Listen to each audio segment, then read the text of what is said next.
আসলে বিবাহ এটা কি ইসলামে সবার জন্য ফরজ করা হয়েছে, নাকি এটার বিধানটা আসলে ইসলামে কি?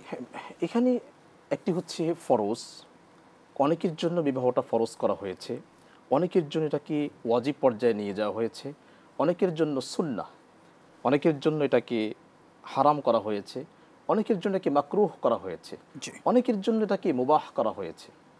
ফরজ করা হয়েছে ওই ব্যক্তির জন্য যার বিবাহ করার সামর্থ্য রয়েছে, শারীরিক সক্ষমতা আছে, মানসিক ফ্যাসিলিটি তার আছে, তার অর্থনৈতিক সচ্ছলতা আছে, জি মানে from every side he is ready.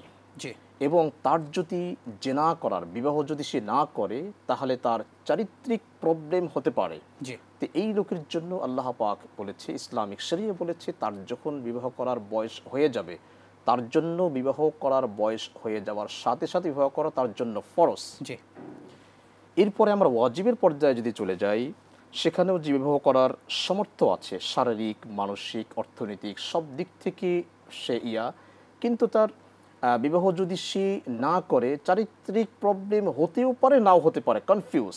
জি এটা কি একদম ফরজ বলেনি, ওয়াজিব বলেছে। আসলে ফরজ এবং ওয়াজিবের অবস্থান তো প্রায় কাছাকাছি, কাছাকাছি, এই জন্য একেবারে একটু কাছাকাছি। করেছে। জি সুন্নাহ এভাবে করেছে, তার সকল সক্ষমতা তার আছে, জি কিন্তু তার বিবাহ যদি সে না করে, তার চারিত্রিক প্রবলেম হওয়ার সম্ভাবনা কম। নেই। তখন ইসলামিক শরিয়া এখানে বলেছে যে তার বিবাহ করতে হবে, না করলে সে গুনাহগার হবে। কারণ তার সকল ফ্যাসিলিটিস তার আছে, এভরিথিং ইজ রেডি। জি তার মানসিক সক্ষমতা আছে, শারীরিক সক্ষমতা আছে, অর্থনৈতিক সাপোর্ট আছে, কিন্তু তার বিবাহ যদি না করে তার ক্যারেক্টার প্রবলেম হবে না। না হওয়ার পরেও ইসলামিক শরিয়া তাকে বলেছে করতে হবে, না করলে গুনাহগার হবে। জি এই পরেই মুবাহের পর্যায়ে আছে।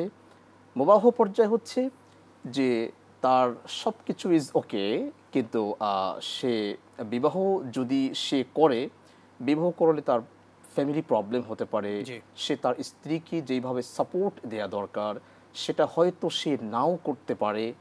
এখানে মুবাহ বলেছে।